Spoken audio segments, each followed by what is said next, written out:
ジャービル・ブン・アブドゥッラーが伝えたところによると、預言者、彼に平安と祝福あれは次のように述べました。私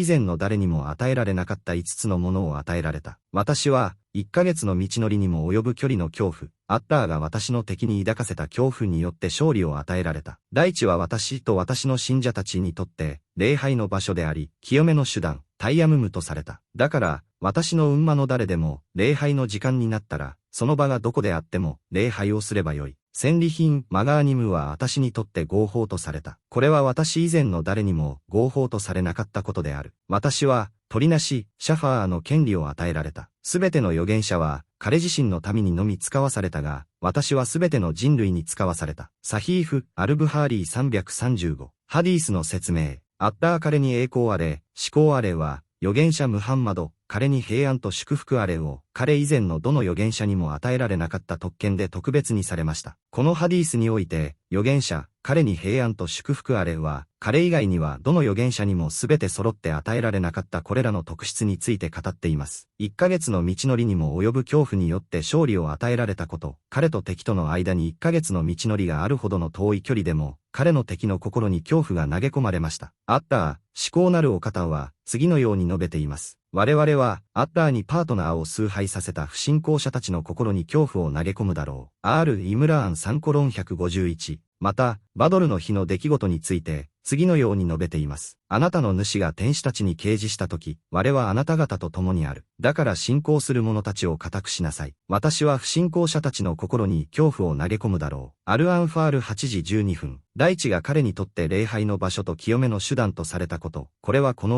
共同体にのみ与えられた特権です。礼拝の時間になったら、人がいる場所で礼拝を行うことができ、水が見つからなければ、清らかな土やそれに準ずるものでタイヤムム土による清めをしてから礼拝を行います。礼拝は、以前の民のように、特定のモスクに限定されるものではありません。イスラム教徒は、礼拝の時間になった場所で礼拝を行います。ただし、これは、特定の理由で礼拝が禁じられている特定の場所、ラクダのねぐら、墓地、浴場などで礼拝を行ってはならないという規定と矛盾しません。タイヤムムが彼の特権の一つとして言及されていることは、水による清めが他の預言者たちとは異なる彼の特権ではなかったことを示唆しています。彼が特別にされたのはタイヤムムであり、それは水がない場合や水を使用できない場合に、物事を容易にし、負担を軽減するためのものです。戦利品が彼にとって合法とされたこと。戦利品とは、ムスリムが不信仰者との戦争で獲得するもので、力ずくで不信仰者から手に入れたすべてのものです。これは彼以前の預言者には合法とされていませんでした。サヒーフ、アルブハーリーとサヒーフ・ムスリムの伝承で、アブー・フライラ、アッターが彼に5万越であられますようにが預言者、彼に平安と祝福あれから伝えたハディースに次のようにあります。ある預言者が戦争をし、戦利品を集めたところ、それを食べるために火がやってきた。彼の使命がすべての人類に向けられたこと。彼は預言者の封印、最後であるため、彼のメッセージはすべての人に届くように普遍的なものとされました。彼以前の預言者は、その民にのみ使わされました。ムスリムのサヒーフには、アブー・フライラ、アッターが彼に5万越であられますようにから伝えられた預言者、彼に平安と祝福あれの言葉として、私はすべての被造物に使わされ、預言者たちは私をもって封印された、とあります。取りなし、シャファーが与えられたこと。彼は審判の日に人類の生産が始まるように取りなしをします。これは普遍的な取りなし、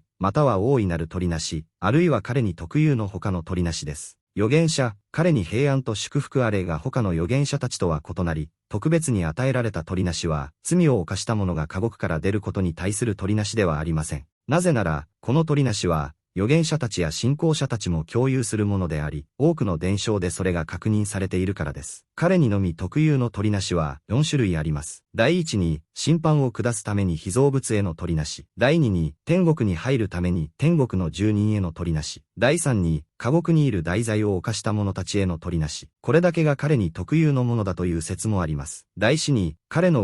共同体の中で彼が取りなしをする者の多さです。彼は自分の取りなしを審判の日まで取っておいたからです。これについて、アハマドがアムル・ブン・シュアイブ、彼の父、そして彼の祖父アブドゥッラー・ブン・アムル、アッターが両人に5万越であられますようにから伝えたハディースで、今夜、私は私以前の誰も与えられなかった5つのものを与えられた、そして5つ目は何であろうか、私に求めなさい。すべての預言者は止めたからだと言われた。そこで私は私の願いを審判の日まで遅らせた。それはあなた方のためであり、そしてアッラーの他に神はいないと証言した者のためである、と述べられています。また、一部の学者は、預言者、彼に平安と祝福あれに特有の5つ目の取りなしとして、一部の多神教徒の苦痛を軽減するための取りなしを挙げています。彼が叔父のアブー・ターリブのために取りなしをしたようにです。さらに、一部の学者は6つ目の特有の取りなしを加えており、それは計算なしに天国に入る7万人の人々への取りなしです。これらの伝承を熟考すれば、彼が他の預言者たちと異なり特別にされた特質は5つに限定されないことがわかります。彼は必要に応じて、ある時は6つ、ある時は5つ、またある時は4つ、3つと述べています。このハディースから得られる教訓、アッラー彼に栄光あれ、至高あれの下での預言者、彼に平安と祝福あれの地位の高さ。アッラー、至高なるお方からの恩恵により、預言者たちが互いに優劣を持つことが示されている。神への感謝の意を表す方法として、しもべが神の祝福を列挙することの正当性。全能の神は、これらの特質をこの民族と預言者に授けました。状況に関わらず、時間通りに礼拝を行い、達成可能な条件、柱、義務をすべて果たすことは義務です。預言者、彼に平安と祝福あれが他の預言者たちの中でも特に独特な取りなしには、被造物と被造物の間の争いを解決するための取りなし、天国の人々が天国に入るための取りなし、そして不信心のまま亡くなったオジアブ・ターリブの地獄での苦しみを和らげるための取りなし、地獄から救い出すためではありませんなどがあります。預言者、彼に平安と祝福あれはこのハディースには記されていない多くの特質を備えていました。